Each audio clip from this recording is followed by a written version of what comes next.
you don't get the complete works of Shakespeare. You get the complete works of Brian Glanville. Is that any good to you? Wow, I hope I can have it in Italian as well as in English, because Glanville, for me, he is just, as for many young journalists and many aging journalists like myself, Glanville is just absolute role model, because he's never lost his passion for newspapers, for journalism, and mainly, most importantly, for football.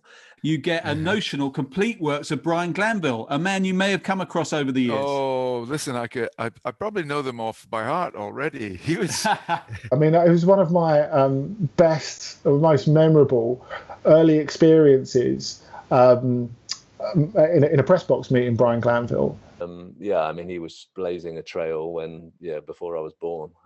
Just a phenomenal guy. I mean, to be a novelist, playwright, and what people underestimate was that he was a fantastic investigative reporter too. And I first met Glanville when I was 13, and he was playing left back for Chelsea Casuals, and we all wanted to play right wing. Partly because we thought we could beat him for pace, but also because we just wanted to get close to the great Brian Glanville, who we all grew up reading and still read now. Oh, I used to go, when I was at Chelsea, I used to go round on a Sunday, just driving around with my mate, looking for a game of football to watch, right? Any game. Right. And we went to Chelsea Barracks one day and there was a game of football going on. So we went and watched, standing outside, just a game of football. And after a while, I realised, that's the journalist team playing. Excellent. Stood there going, yeah, shit.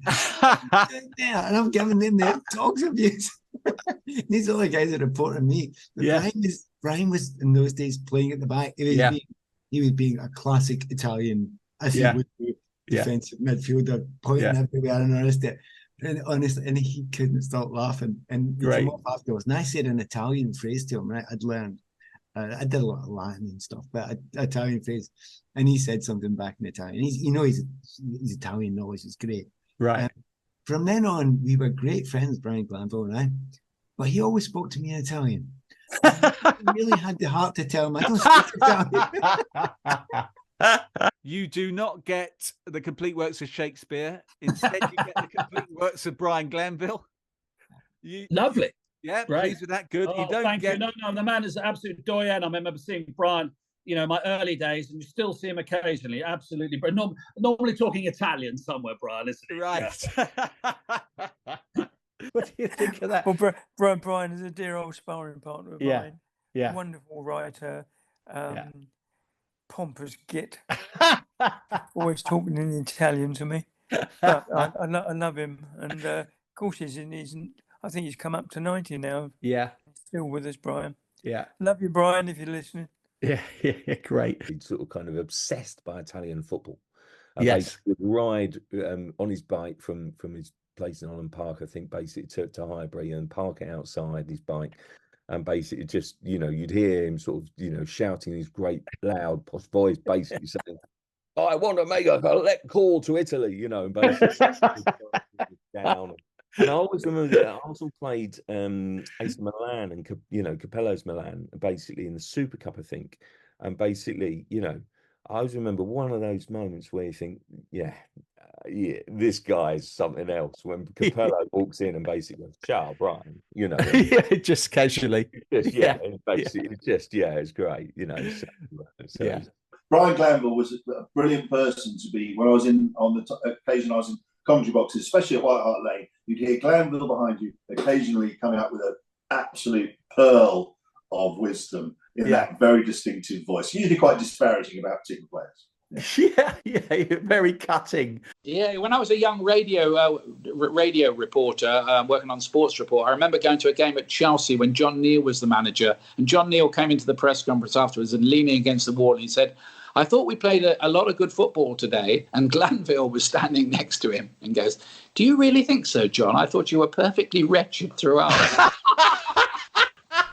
You don't get that at press conferences these days. No. I think he once called me hopeless. And, I love that.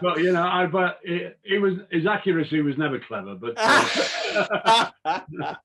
I've interviewed Brian Glanville. Oh, really? I literally went to the house of this doyen of football, and he did everything from memory.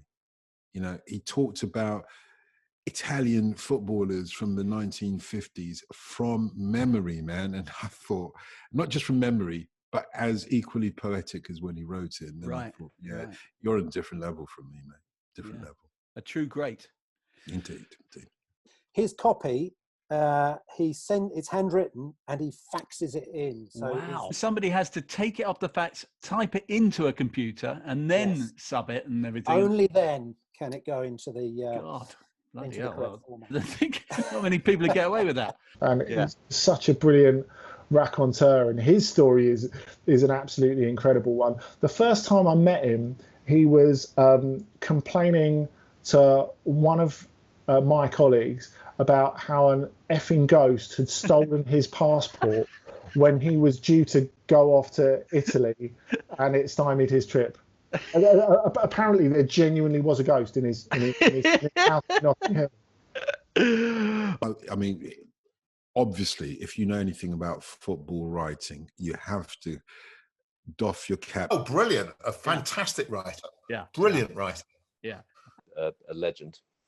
Legend. Yes, exactly. Of course, yeah. Great bloke, Brian, by the way. You know. Yeah. And it didn't matter who you were, whether you were somebody or nobody, he'd have time for you. My neighbor, he lives on the posh side of the tracks, but he's my neighbor and my mentor.